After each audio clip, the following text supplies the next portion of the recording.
Biasanya berapa menit Ustaz tadi Salabi? Salabi itu nah yang jelasnya panjang kan tulis. Kalau yang lain?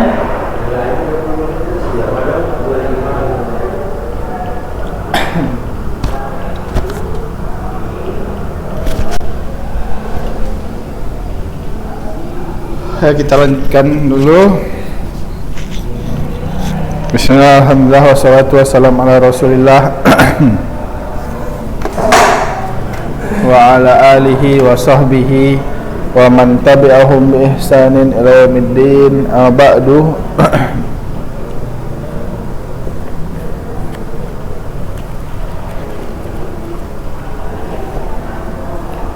Alhamdulillah, pada kesempatan kali ini kita dapat melanjutkan kembali pembahasan kita dari fikih Islam.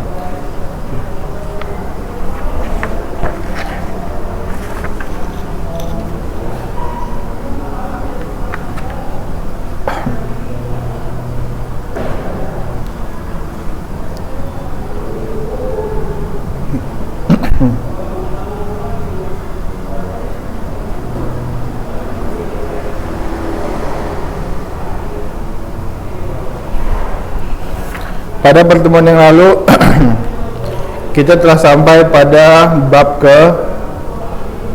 kedua, yaitu pensyariatan fikih di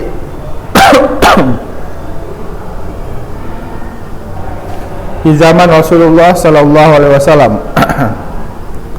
Masuk periode pertama fikih, tersusunnya ilmu fikih di zaman Nabi Muhammad sallallahu alaihi wasallam, yang mana kita telah mengetahui bahwasanya ilmu fikih ini turun kebanyakannya di Madinah, ya, bukan di Mekah, karena Mekah ini fokus untuk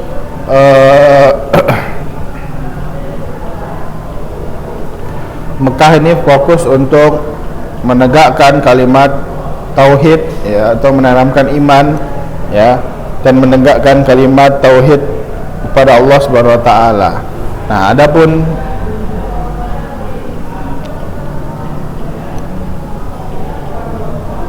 di Madinah barulah di situ disyariatkan berbagai syariat Islam sampai wafatnya Nabi Muhammad sallallahu alaihi wasallam, ya, tahun ke 11 Ba'dal Hijrah, tahun ke-11 Ba'dal Hijrah. Jadi setelah umur Nabi Muhammad sallallahu alaihi wasallam 63, baru di umur Nabi Muhammad sallallahu alaihi wasallam yang ke-63, ya, baru meninggal Nabi Muhammad sallallahu alaihi wasallam. Adapun pada kesempatan kemarin kita telah membahas tentang pensyariatan fikih, yang mana pensyariatan fikih ini ada beberapa jenis. Yang pertama, antarikil wahyi minallahi ta'ala bikalamil yutra, dengan jalan wahyu, ya, dari Allah SWT dengan firman yang dibaca, maksudnya Al-Quran. Berarti di sini pensyariatan fikih itu berasal dari Al-Quran. Kemudian yang kedua, antarikil wahyi minallahi ta'ala ala lisani rasulih,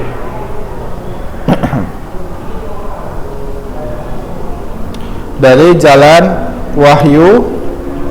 Nah, tapi berbeda dari yang pertama. Kalau pertama tadi firman Allah yang dibaca, kalau ini adalah min lisanin ala lisani rasul, dari lisan Nabi Muhammad sallallahu alaihi wasallam. Berarti ini adalah hadis.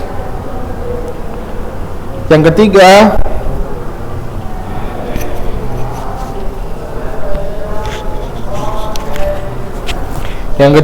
adalah antarikil istihad, nah, dari jalan istihad Nabi Muhammad sallallahu alaihi wasallam, wa iqraril wahyi, dan ditakdirkan atau disetujui oleh wahyu. Nah, ini adalah jalan ketiga. Adapun jalan yang ketiga ini sangat jarang, karena Nabi Muhammad sallallahu alaihi wasallam seperti yang disebutkan oleh Allah Subhanahu wa taala, Wa ma yantiqu 'anil hawa in huwa illa wahyu yuha. Dan Nabi Muhammad tidak pernah berbicara ya dari hawa, maksudnya sesuai hawa. In huwa illa wahyu yuha. Sesungguhnya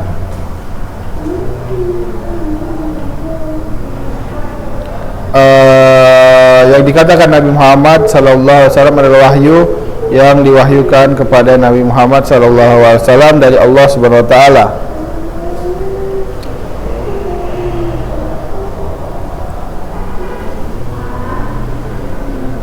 Kemudian kita lihat halaman 51,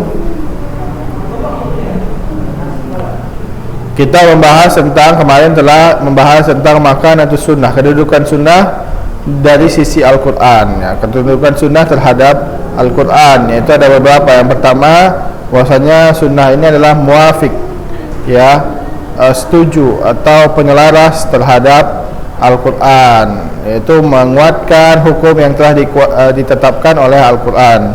Yang kedua, antakuna bayanan lima ajmala fil Quran wa tafsiran lahu, menjadi penjelas terhadap Al-Quran dan penafsiran terhadap Al-Quran. Jika ada ayat-ayat yang mujmal yang tidak jelas, maka dijelaskan oleh Nabi Muhammad SAW melewati hadisnya. Yang ketiga, fungsi hadis adalah ta'ti sunnah bihukmin sakata anhu sakit ya, menjadi pencetus hukum yang tidak pernah disebutkan di dalam Al-Quran ya, seperti banyak beberapa syariat tidak disebutkan di dalam Al-Quran, tapi hanya disebutkan di dalam hadis Nabi Muhammad SAW ya. Sebagaimana Rasulullah SAW bersabda, inni utitul kitab wa misluhu ma'ah, ala inni utitul kitab wa misluhu ma'ah, saya diberikan kitab dan Al-Quran ya, kita diberikan kitab, maksudnya Al-Quran dan hadis. Misluhu, dikatakan misluhu sama, berarti di sini dari sisi hujjah Al-Quran ini setara dengan hadis, hadis ini setara dengan Al-Quran. Akan tapi dari sisi nakal atau keabsahannya, maka Al-Quran lebih tinggi karena semuanya mutawatir ya, berbeda dengan hadis, ada hadis ahad dan seterusnya.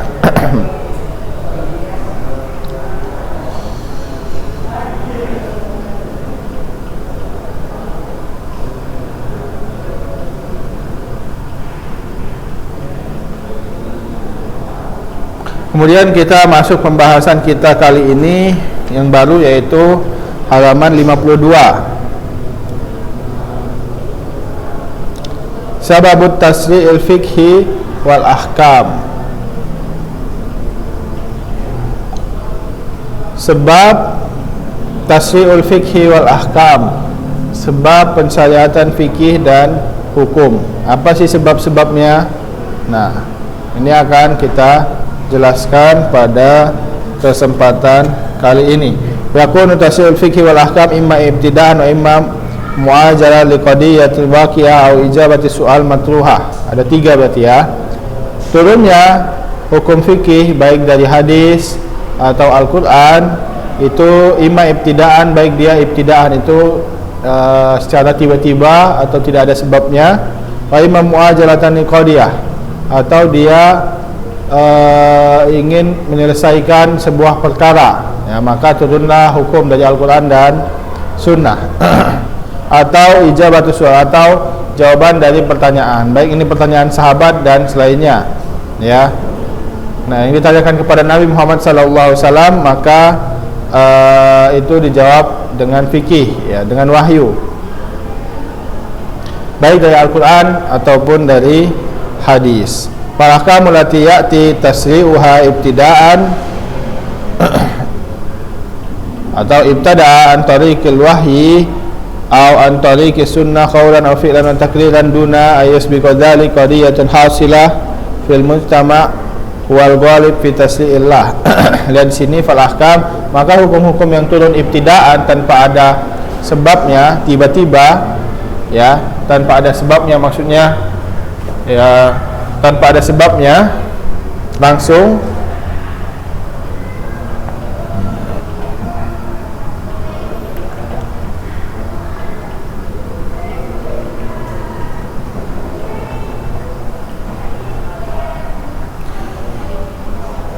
atau dia baik itu perkataan, perbuatan atau takrir duna ayasbiqo tanpa adanya permasalahan terlebih dahulu wal ghalib fi tafsilah, maka yang paling banyak itulah yang turun di maksudnya dengan sebab ibtidaan, ya, maksudnya dia tidak ada sebab. Jadi kebanyakan syariat fikih dia turunnya ibtidaan, tidak ada sebab. Dan sebagian lagi ada beberapa yang karena ada masalah atau karena ada pertanyaan terhadap Nabi Muhammad sallallahu alaihi wasallam. Fahadha fiqhus salat wa fiqhus zakat wa fiqhus siyam wa fiqhul had fahuwa kasir minal muamalatil maliyah ka tahrimur riba wa fiqhul kasir minal akhwali syakhsiyah kal jawaz wal mahar wat talaq wal mawaris wa fil atimah wal asribah wa fiqhul atimah wal asribah wa fiqhul hudud katahrimus sarakah wa zina wa uqubah dzalika ahkamur riddah wa sihr wa fiqhus siyasah wal alaqatid dawliyah wal harb wal jihad wa tawalli wal zuhfi yaum az-zuhfi wa fiqhul hukmil qada wa fiqhul adab wal birri wasilah kulluha nazala tasi'an ibtidaan duna an yakuna laha talabun biwaqiatin au soal istifsar. Ya, di sini bahasanya kebanyakan fikih yang turun pada zaman Nabi Muhammad, baik itu syariat salat, puasa, haji, kemudian sosial, perniagaan seperti diharamkan riba, atau permasalahan hukum perdata seperti pernikahan, mahar, perceraian, warisan, masalah makanan minuman, masalah pidana seperti haramnya mencuri, zina, atau hukum-hukum murtad, sihir, atau masalah politik dan hubungan antar negara, dan harbi, kabul atau jihad, dan berpaling dari hari peperangan, dan fikih qada, fikih hakim, dan fikih adab, ya, atau berbuat baik atau menyambung silaturahmi, semuanya itu turun dengan tasri' ibtidaan, yaitu tanpa sebab, bukan karena ada sebab atau pertanyaan terhadap Nabi Muhammad SAW. Ya, tanpa ada pertanyaan terlebih dahulu. Jadi turunnya ibtidaan. Jadi sebagian besar fikih itu dia turunnya ibtidaan. Amal ahkam allati ya'ti tasri'uha an tariqi mu'ajalatil al-qada' al-hasilah wal muskilatil waqi'ah fahiya aqallu min sabiqatiha walidha najidul ulama'a zakaru asbaba linuzulil ayah wa wurudil hadis, ya, linuzulil ayah wa wurudil hadis, hatta annal as'ilata allati tulihat, as'ilah allati maksudnya adalah pertanyaan-pertanyaan allati tulihat tuaddu alal asabi' walau dari misalnya lihat di sini bahwasanya ahkam-ahkam selainnya selain yang disebutkan tadi seperti masalah qada, ya, penghakiman, ya, atau keputusan-keputusan atau masalah-masalah itu sedikit dari sebelumnya. Jadi kebanyakan tasy' fikih itu turunnya ibtidaan, adapun karena ada masalah itu sedikit, maka kita mendapati bahwasanya ulama itu menyebutkan asbabun nuzul dan asbabul wurud. Kenapa? Karena sangat sedikit, ya. Kemudian soal-soal yang dilemparkan kepada Rasulullah itu juga bisa dihitung jari, seperti yang diriwayatkan Ad-Darimi bisanadihi an Ibni Abbas qala ma ra'aitu qauman kanu khairan min ashabi Rasulillah sallallahu alaihi wasallam ma sa'aluhu illa an salasati asyar mas'alah hatta kubit kulluhunna fil Quran. Lihat di sini Ibnu Abbas berkata bahwasanya ma ra'aitu qauman, ya, saya tidak pernah melihat kaum yang lebih baik dari sahabat Nabi Muhammad sallallahu alaihi wasallam. Kenapa? Karena mereka tidak pernah bertanya Nabi kecuali hanya 13 masalah, dan sampai meninggalnya Nabi Muhammad SAW mereka hanya bertanya tentang 13 masalah tersebut, dan semuanya dijawab oleh Al-Quran. Sebagaimana Allah SWT berfirman, wa yas'alunaka 'anil syahril haram wa yas'alunaka 'anil mahid. Ya, itu adalah pertanyaan dari para sahabat, kan yas'aluna illa ma yanfa'uhum, illa amma yanfa'uhum. Ya, dari contoh-contoh 13 ayat yang berdasarkan pertanyaan Nabi Muhammad SAW itu adalah yas'alunaka 'anil ahillah, mereka bertanya tentang bulan sabit. Qul hiya mawaqitu linnas wal hajj, katakanlah bahwasanya itu adalah tanda untuk manusia dan tanda rambu-rambu hajinya. Kemudian Allah SWT berfirman, yas'alunaka madza yunfikun, qul ma anfaqtum min khairin falil walidaini. Ya, dan mereka bertanya tentang apa yang kamu infakkan, maka katakanlah bahwasanya yang diinfakkan adalah kebaikan kepada orang tua. Kemudian yang ketiga, wa yas'alunaka 'anil syahril harami qitalin fi, qul qitalun fihi kabir, dan mereka bertanya tentang syahrul haram, ya, bulan-bulan haram yang diharamkan berperang di dalamnya.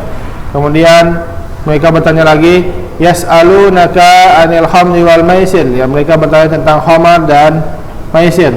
Qul fihi ma ismun kabirun wa manafi'u linnas, dalamnya ada kebaikan dan banyak keburukannya.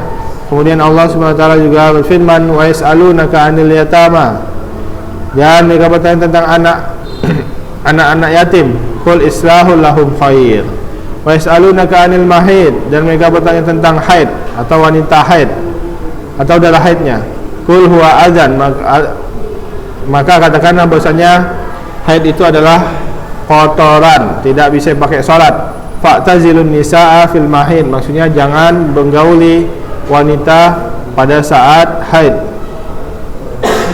Kemudian Allah SWT juga berfirman, yas'alunaka madza uhilla lahum, mereka ditanya tentang apa yang dihalalkan terhadap mereka. Qul uhilla lakumut thayyibat.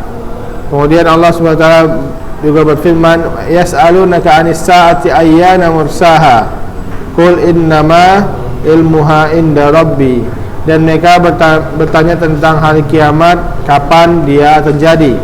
Kemudian mereka juga bertanya, wa yas'alunaka 'anil anfal, dan mereka bertanya tentang anfal. Qul anfalu lillahi wa rasul. Ya, wa yas'alunaka 'anil ruh, dan mereka bertanya tentang arwah atau roh. Qul ruh min amri rabbi. Wa yas'alunaka 'anil dzil qarnain, dan mereka bertanya tentang nabi atau raja Dzulqarnain. Qul sa'atlu alaikum dzikra. Ya. Kemudian mereka juga bertanya, wa yas'alunaka 'anil jibal. Wa yas'alunaka 'anil jibal, dan mereka bertanya tentang gunung-gunung. Qul yansifuha rabbi nasfa, maka katakanlah bahwasanya gunung ini akan dihempaskan oleh Allah Subhanahu wa taala. Kemudian Allah SWT juga berfirman, wa yas'alunaka 'anis sa'ati ayyana mursaha. Nah, itu tentang hari kiamat. Nah, ini ada 13 ayat, semuanya adalah dari pertanyaan para sahabat Nabi Muhammad SAW, yaitu Nabi menjawab sesuai yang diturunkan oleh Allah SWT, tidak menjawab sesuai hawa nafsu. Jadi Nabi nunggu dulu sampai turun wahyu baru menjawabnya. Wal qadaya al hasilah wal muskilah allati waqa'at lil mujtama najidil Qur'an yatanazzal fil hukmi fiha aw ahyana yatanazzal wahyu ala rasulihi bil hukmi.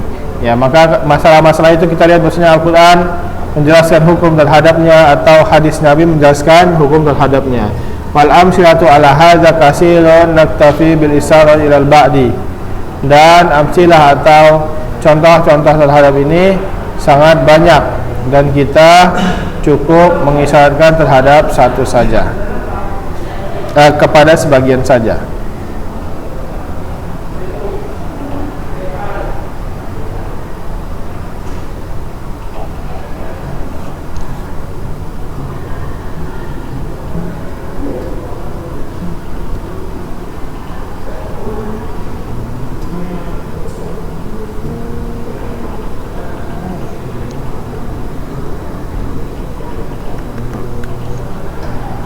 Yang pertama, ya, memberi jalan keluar terhadap permasalahan zihar. Zihar ini adalah mengatakan kepada istri bahwasanya dia seperti ibu sendiri. Maka ini yang terjadi pada Aus bin Samit, yang mana dia berkata kepada istrinya Khawlah bin Sa'labah. Kemudian Khawlah bin Sa'labah ini mengadu kepada Rasulullah, dan Allah SWT berfirman, qad sami'a Allahu qawla allati tujadiluka fi zawjiha wa tashtaki ila Allah wallahu yasma'u tahawurakuma innallaha sami'un basir. Fa mu'ajatul qadiyatul qadfi sawa'un kana qadful ajnabi lil ajnabiyyah awil qadful zawj li zawjatihi, atau memberi jalan keluar terhadap qadhaf, yaitu menuduh bahwasanya orang ini telah berzina, baik itu orang yang belum nikah kepada belum nikah, atau tuduhan suami terhadap istrinya. Ya. Kemudian tentang masalah qadiyatul al-asara. Ya, al-asara itu adalah tawanan perang, wa tauzi'ul ghanaim, dan pembagian gonimah pada zaman Nabi Muhammad sallallahu alaihi wasallam. Ila ghairi zalik minal ahkam allati yatul zikruha, dan sebagian lagi dari permasalahan yang panjang. Bi khasatin annana nuridul hadis antariyal fikih. Ya, kita menjelaskan hadis yang berkaitan dengan fikih. Lizal aktafi bihadzal qadar wa min ara. Nah, maka beliau hanya menyebutkan ini saja. Wal khulasatul qaul, dan kesimpulannya anad daur ya'tamid fit tasri', ya, bahwasanya tasri' ini turun di Al-Qur'an, sunnah, bahkan terkadang di Al-Qur'an saja, terkadang di sunnah saja, terkadang di Al-Qur'an mujmal kemudian dijelaskan oleh Al-Qur'an, terkadang Al-Qur'an telah tafsil kemudian dikuatkan oleh sunnah, atau Al-Quran tidak menjelaskan tentang sebuah hukum dan Al-Quran dan Sunnah menjelaskan tentang hukum tersebut sesuai kebutuhan kaum pada saat itu, yaitu sahabat Nabi Muhammad sallallahu alaihi wasallam.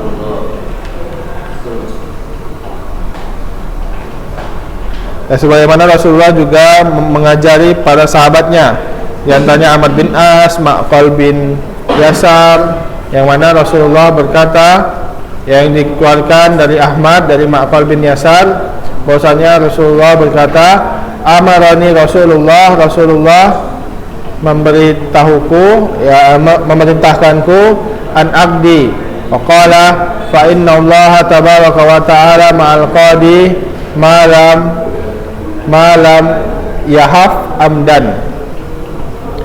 Wa kadza qala li Uqbah bin Amir fi khasmain ja'ahu iqdi bainahuma. Jadi Rasulullah terkadang juga mengajari beberapa sahabat dan menunjuknya sebagai qadi, yaitu seperti Amr bin As dan Ma'qal bin Yasar, yang mana Rasulullah memerintahkan mereka untuk memutuskan sebuah hal yang bersengketa di situ. Kemudian membacakan ayat fa innallaha tabaraka ta'ala, karena sesungguhnya Allah bersama qadi apabila dia tidak salah dengan sengaja, atau memutuskan perkara salah dengan sengaja. Itu juga di Uqbah bin Amir. Ya, jadi Rasulullah menunjuk beberapa para sahabatnya untuk menjadi qadi. Ya, dan ada beberapa qadi yang terkenal di Madinah, ya, yang mereka menjadi qadi di Madinah, seperti Waqi, ya, hadatsana an Abid Dunya qala hadatsana Bukai qala, ya, di sini bahwasanya qadi pada masa sahabat itu ada 4: Umar, Ali bin Abi Thalib, Ibnu Mas'ud, Abdullah bin Mas'ud, dan Abu Musa al-As'ari, ya. Kemudian disebutkan bahwasanya ada 6: Umar, Ali, Ubay bin Ka'ab, Ibnu Mas'ud, Abu Musa, dan Zaid bin Sabit. Ya, tadi 4, kemudian tambah jadi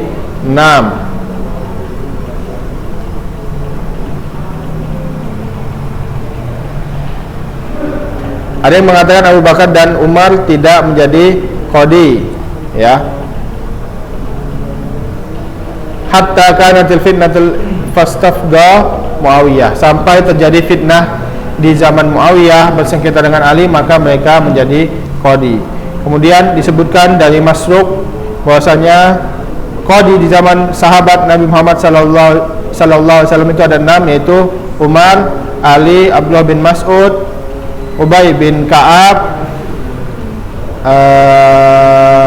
Ubay bin Ka'ab atau Ibnu Ka'ab, kemudian Zaid bin Sabit, kemudian Abu Musa al-As'ari. Dan mereka ini memberikan fatwa-fatwa dan kodi-kodi, keputusan-keputusan terhadap sahabat, ya.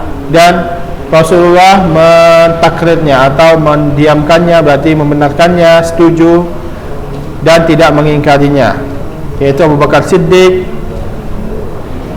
Dan termasuk juga walaihim kulluman, dan termasuk juga Abu Bakar Siddiq, Umar bin Khattab, Utsman bin Affan, Ali bin Abi Thalib, 4 khalifah. Kemudian Ubay bin Ka'ab, Mu'ad bin Jabal, ya, Zaid bin Sabit, Abdurrahman bin Auf, Ammar bin Yasar, Huzaifah bin Yaman, Abu Darda, Abu Musa al-As'ari, Ubadah bin Samit, dan Abdullah bin Mas'ud. Semuanya adalah qadi di zaman Nabi Muhammad sallallahu alaihi wasallam.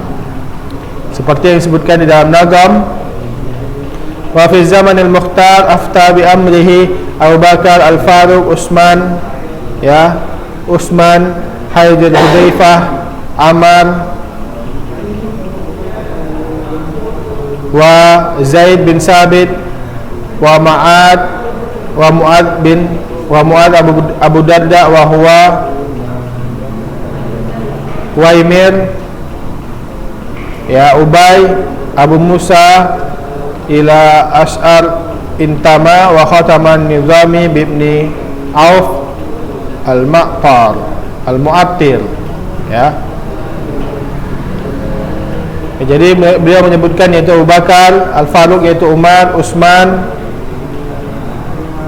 ya, kemudian Hudair ini Ali bin Abi Thalib, kemudian Hudzaifah, ya, kemudian Zaid bin Sabit, kemudian Mu'ad, ya, kemudian Ubay bin Ka'ab, kemudian Abu Musa al-As'ari, kemudian Abdurrahman bin Auf. Di situ semua adalah kodi-kodi Nabi Muhammad sallallahu alaihi wasallam yang Rasulullah percaya untuk memberikan keputusan pada zaman sahabat.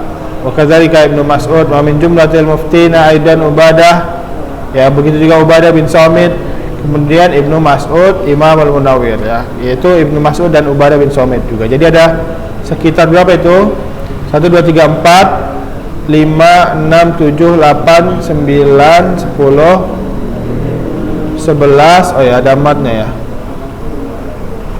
12 13 14 15, ada 15, ya, Abu Bakar, Umar, Utsman, Haidar atau Ali, Hudzaifah, Ammar, Zaid, Mu'ad, kemudian Ubay, Abu Musa, Abdurrahman bin Auf, Ubadah bin Samit, Ibnu Mas'ud, ya. Ada 13. Ya, itu dia untuk pembahasan pentasik atau turunnya syariat pada zaman Nabi Muhammad SAW. Adapun pada kesempatan kemudian kita akan membahas tentang pensyariatan di zaman Khulafaur Rasyidin, ya, atau zaman khalifah yang 4, yaitu Abu Bakar, Umar, Utsman, Ali. Mungkin saja yang dapat disampaikan, ya. Insyaallah kita lanjut pada pertemuan minggu depan. Ada yang ditanyakan? Kalau tidak ada, kita tutup dengan doa kafaratul majlis. Subhanakallahumma wa bihamdika asyhadu an la ilaha illa anta astaghfiruka wa atubu ilaik. Wassalamualaikum warahmatullahi wabarakatuh.